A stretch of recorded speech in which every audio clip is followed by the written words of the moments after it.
I'm Ailey. Welcome back to my channel. Today I have a small problem. I almost killed my adansonii. This is one of my favorite houseplants. This was my OG houseplant once I started moving plants inside and out of succulent land. If you can see it, what did I do? Huge problem here. Huge problem. I was rushing a repot almost like 2 months ago, probably like a month and a half ago. And I was like, oh, it's fine. I'll just leave some of the root ball, exposed. So wrong.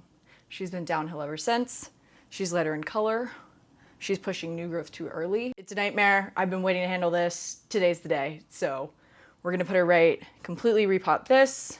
And I actually am gonna select my favorite vine for a little trellis so I can start sizing her up. She doesn't get a moss pole yet, just the way it is, but I do have a favorite vine because look at those fennies. Like, are you actually kidding me? Like, there's something insane about those where they're just like, they're on crack. But yeah, this is a little bit of a situation, but it's okay, we're gonna fix it. The mix she has in here right now is, I think, some houseplant soil from a brand I do like, but I don't want to use a lot of that again because it has leca balls, and I'm not sure how I feel about leca balls in aeroid soil mix. If you have a strong opinion though, you hit me in the comments because I would love to discuss this is gonna sound real nerdy, at what point the leca ball stops being helpful in terms of moisture retention and starts being problematic in terms of if it's too organic of a soil, you might be dealing with some kind of rot down there. I have to know. I'm so curious. So hit me in the comments if you want to discuss, because I definitely do. What I've decided to re-put her in is probably about 35% mother soil. Where's my fine bark? I just baked a ton of it. That's what's resting back here, actually. 25% fine bark, 15% chunky pon. This is the Grava Pon from Plantwell, which we adore. I'll go into what its breakdown is in a second. 15% pumice. Where's my pumice? Here we are. 5% lava rock, which I'll go grab in a minute because I'm not seeing that I have it out. Oops. And then 5% charcoal. I love the big chunk charcoal because then there's like less chance of it breaking down and then just being dust, because that's like really not the point. I really, really love this plant, and I would say I'm emotionally attached to it. So I really want to save it, and that's exactly what we're gonna do. I don't think it's beyond saving at all. And in fact, I am gonna reuse a lot of this soil. So we're just gonna get her on out of here. I haven't watered her in several days, which probably not the most ideal to be ripping a plant out of a pot, but I've been busy. My cabinet that I wanted to hold all of my substrate and plant stuff is finally in place and looks so good, but I've been busy redialing, oh, this plant needs to go here for lux reasons, or this plant needs to go here. It's just been a little busy. Now, I love that this has roots coming out the bottom, but I feel like I may lose some, which is not ideal. Just because I did not hydrate before, and I'm now really regretting that. Because you got roots going in all directions, Miss Ma'am. All directions. Okay, looks like we're actually getting somewhere, though. Hey, there we go. Okay, kind of twisty. Oh, it's such a fine balance between the root tension at the bottom of the pot and actually getting her out of the pot itself. Because I'd want to try and preserve all these nice roots, because if they grow out the bottom, they nice roots. And I don't want her root ball to take any hits it doesn't have to take right now, because I already did that. Oops, didn't mean to. Just completely was not thinking and not really being cognizant of, hey, maybe that's not the best idea, Ailey.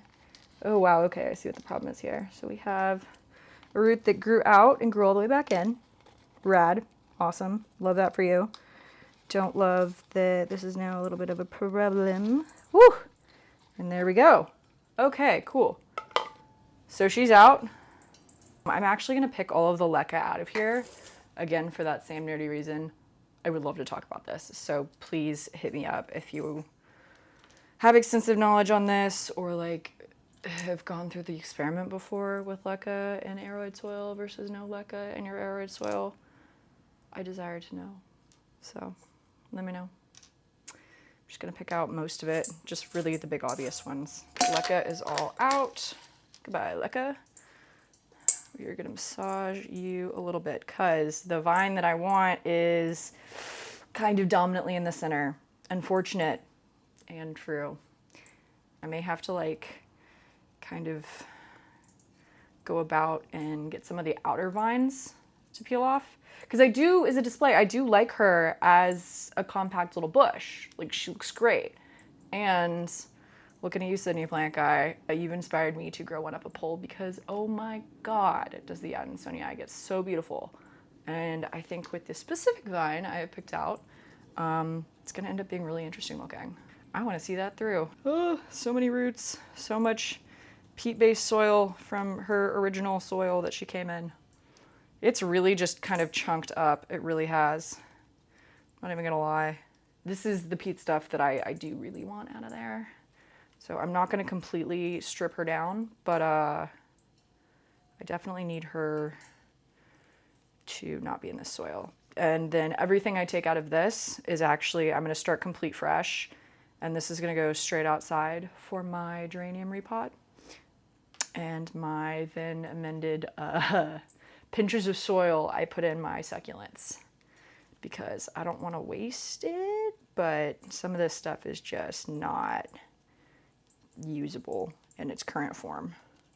But we can dilute it with poultry grit, which is basically broken up granite that chickens need to help digest because they don't have teeth.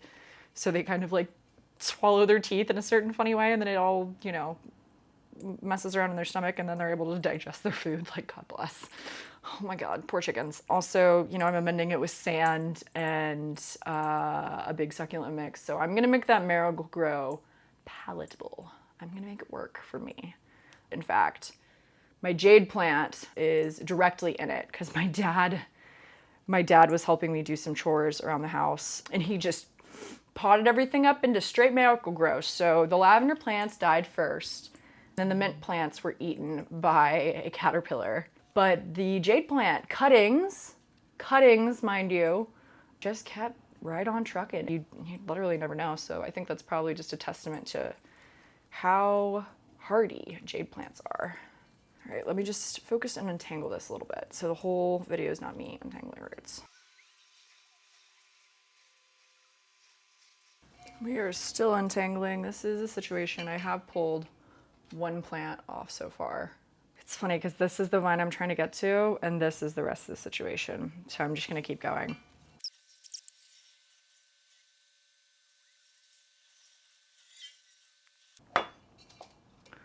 Ooh, that's two. Look how long that root is. Crazy. All these little mamas are gonna get really, really good spacing in a second because this is helpful to no one. A bunch of these roots are not fused together, but just, they've strangled each other. I can't imagine that's really great for growth. Yes, Monstera like to be root bound. No, I don't think into a complete rat's nest of spaghetti. Yeah, see this little guy? I was always like, I wonder why this one's not growing. Because the root is that long. Yeah, who is that helping? Literally no one. You just gotta have a lot of patience. Lot of patience. And treat it like a puzzle. Otherwise, you probably would go mad and just rip them all, which again, I'm not doing because emotional support plant. Yeah, can't do that. Well, I could. I'm just not going to. Always a good sign. Always a good sign when you can't tell because it's attached to nothing. See, this is kind of why I'm really glad I'm doing the entire removal of the original moss ball because this is ridiculous. That's the root for this much sprout. It almost doesn't fit on camera unless I step back. Like that's not sustainable for actually growing these up, even in a healthy way. Okay, this guy has got slightly better roots. Whew. Really glad I put my hair up for this. I knew it'd be a fight, but okay, yeah. Little guy, one singular root trying to feed that whole thing. This is gonna be really good because I'm not gonna plant them as close. Even though it's gonna be the same size pot, I'm not going to pack them like straight in the middle. So they're all gonna kind of have a little bit of area to grow, and then that way it also gets bushy versus kind of strangling itself up the middle. 4 leaves, better roots. I'm running out of space on my front counter here. I'll take a video of it in a second. Some of this is thriving. It's kind of like grown around the other ones, and some of this is not thriving and is just a sidecar. Okay, thriving. Really good looking, 3 leaves, decent amount of root. Ooh, okay. Yay, second to last one. Oh, last one.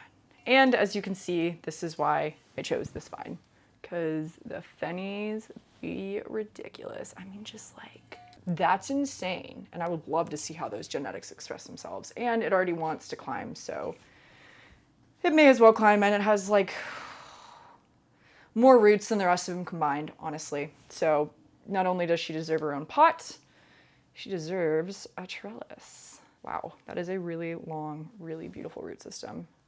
Look at these little bits of peat kind of out of the top completely. In certain areas, it did start really kind of compacting root growth in weird ways, and just not having it be a medium for the root, having it really kind of almost be an obstacle for the root. And now my hero vine.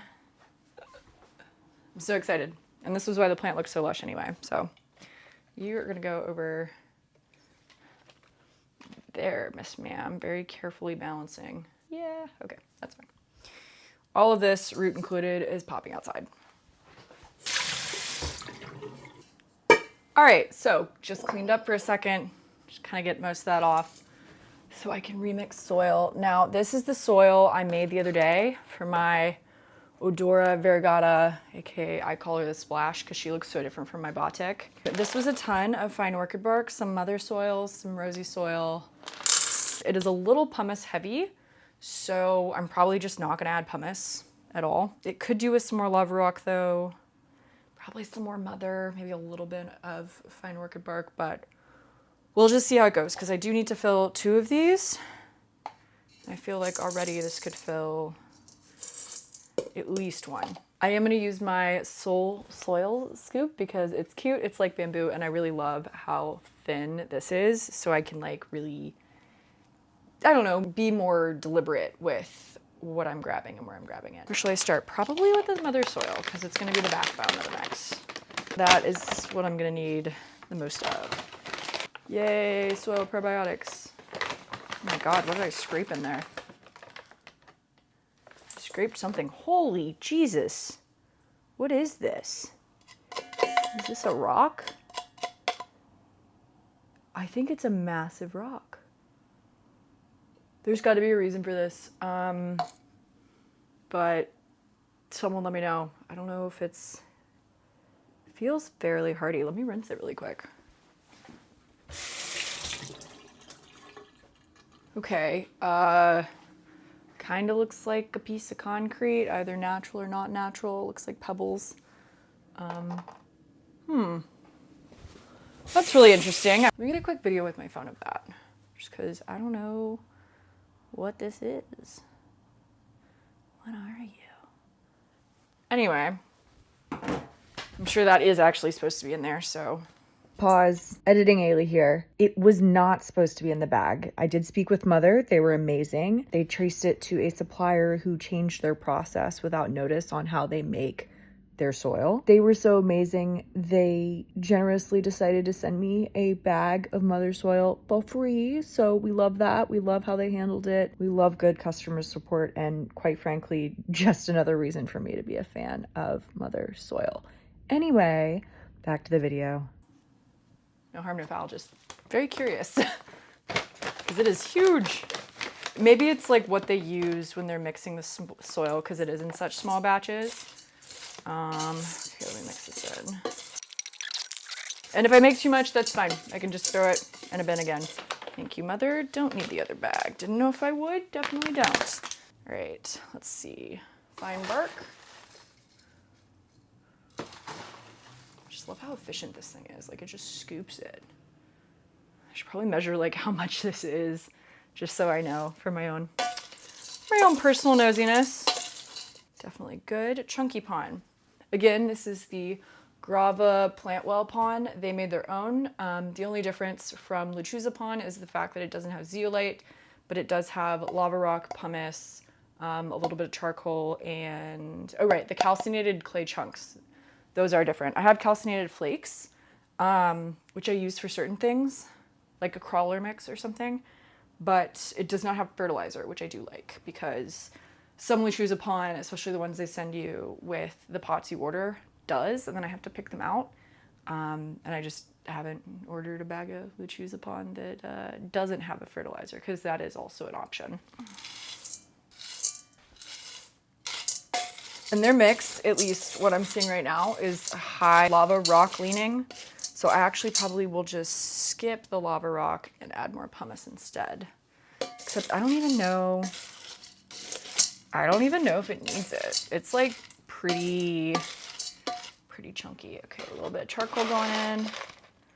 Literally that much. I don't know if you can see, but like that much. That's it.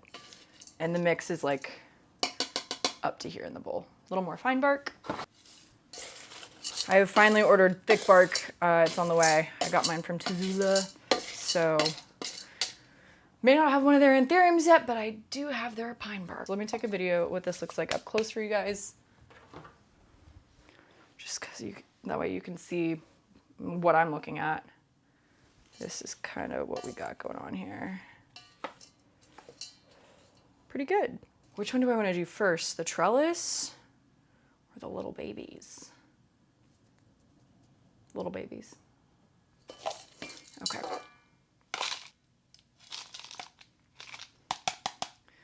Because I am placing so many, I'm only going to fill it up that much right now. And the roots are super duper long.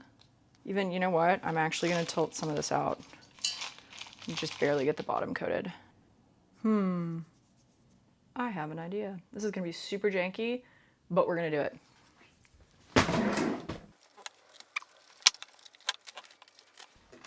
If you guessed plastic wrap, you are right.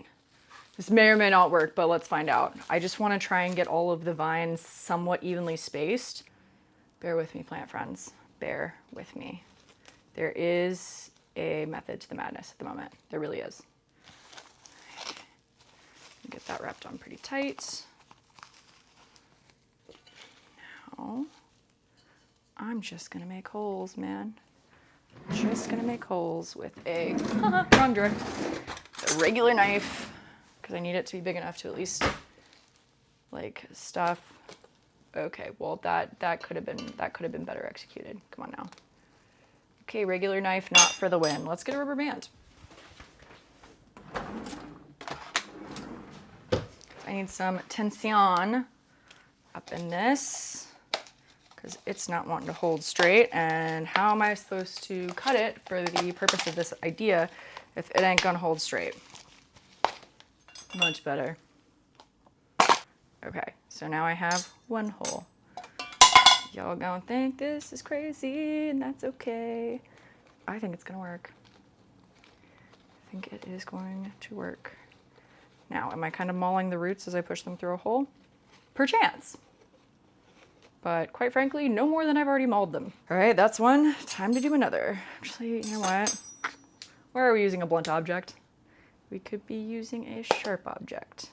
Thread the root, thread the root, thread the root. This is my really tall guy, I guess, comparatively. Yeah, this is pretty much my biggest shoot within here. Boy, oh, does he have the root system to prove it. Funny enough, I'm gonna put you really close to the other two, but like not really. You're gonna go right there, my dear.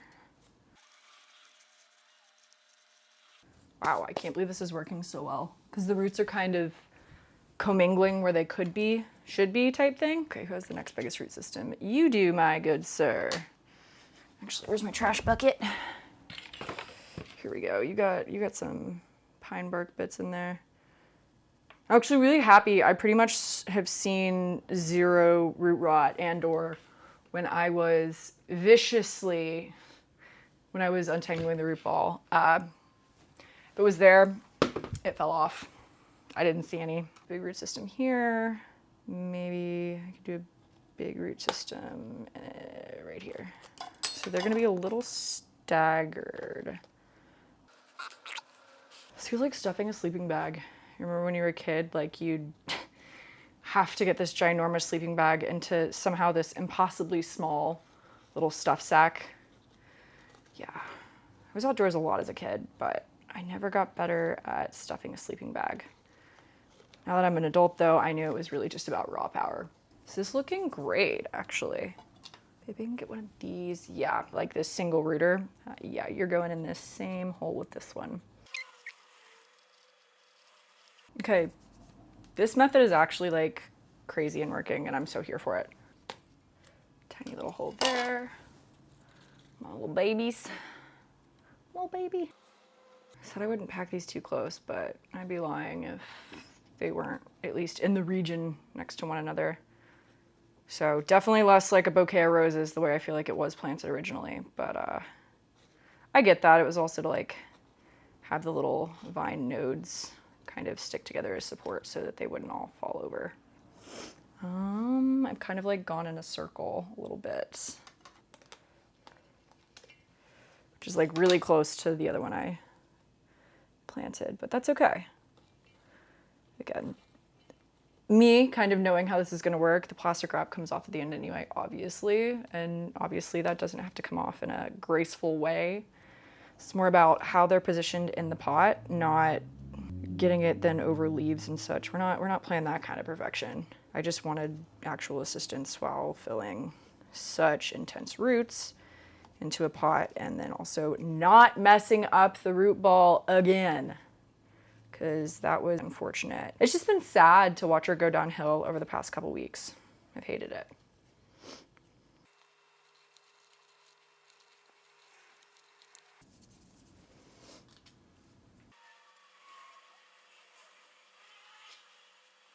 Okay, I can now kind of, I think I have a hair clip. Girls do potting. Please be gentle enough, please be gentle enough. How do I feel about that? Good, because it's not actually on any of the stems. Who knew you'd ever repot like this? Plastic wrap and a hair clip. I would never have guessed.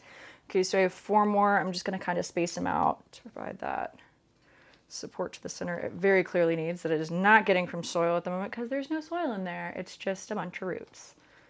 But at least the roots aren't now being crammed through different layers. They're just roots in situ.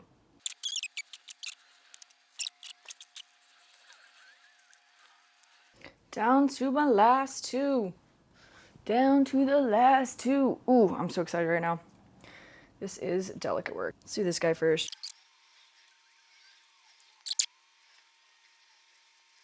Oh, I can't believe this worked.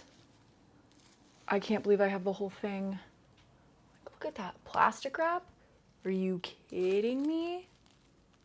I mean, now the question is, how do I get the soil in? I'm just gonna create little cuts on the side and then just use the soil scoop to go at those cuts. Oh my God, I mean, I knew this would work, but like, this is awesome.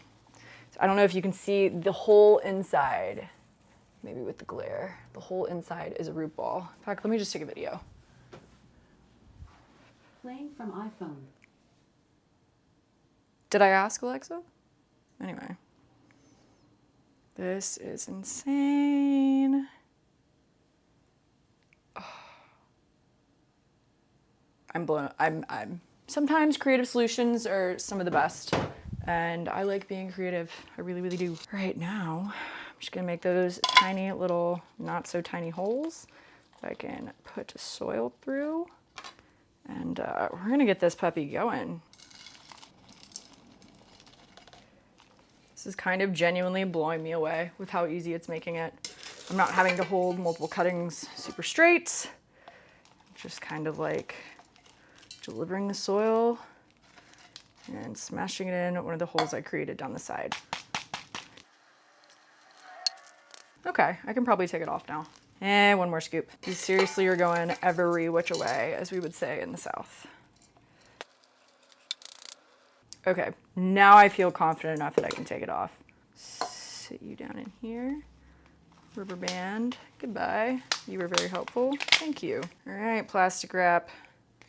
Thank you for your contribution to my indoor aeroid success. Appreciate you tons. You were great. Now just this last little bit to remove, and I am gonna do this very, very carefully with these guys. I do want something sharp, and I'm also not trying to cut this plant at all in any way, shape, or form. Can't cut this giant tail that has going on though. Yeah, all done. I'm gonna do that every time now I have something that has just an absolute ton of cuttings in it, because that is crazy how easy that made it. Very deliberate scoop straight into the middle of that there. Try and keep it kind of...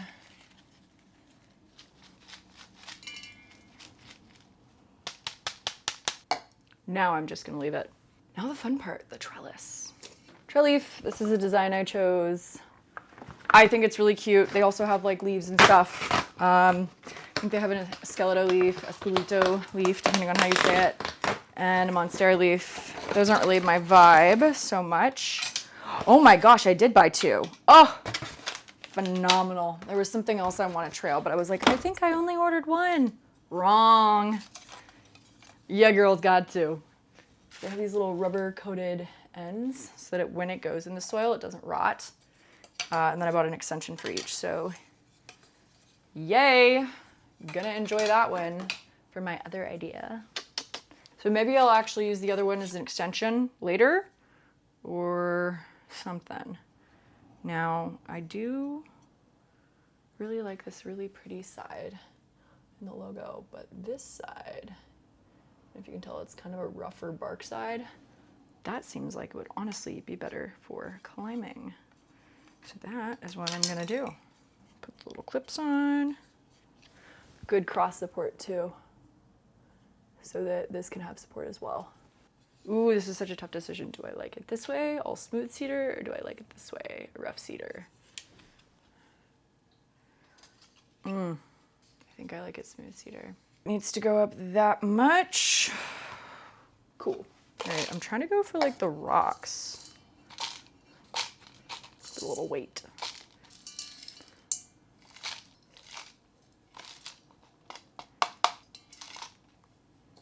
Okay, that might be slightly too much, but at least I kind of have it where I want it. Mama vine time. Mama vine time. A little bit, or I don't know, maybe I can just collapse them all there at the top. Of course, my camera stopped filming when I'm, do you see this? This is on women holding claw objects, not claw objects, but like, you know, you get out of your car and you have like everything in your hand. Yeah, it's like that right now.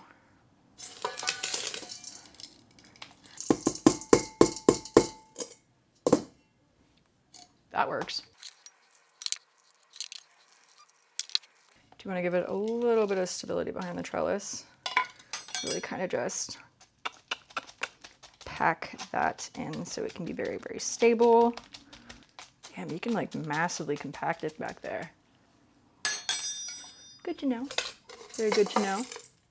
You're looking so good. We are almost done. Let me move you a little bit actually.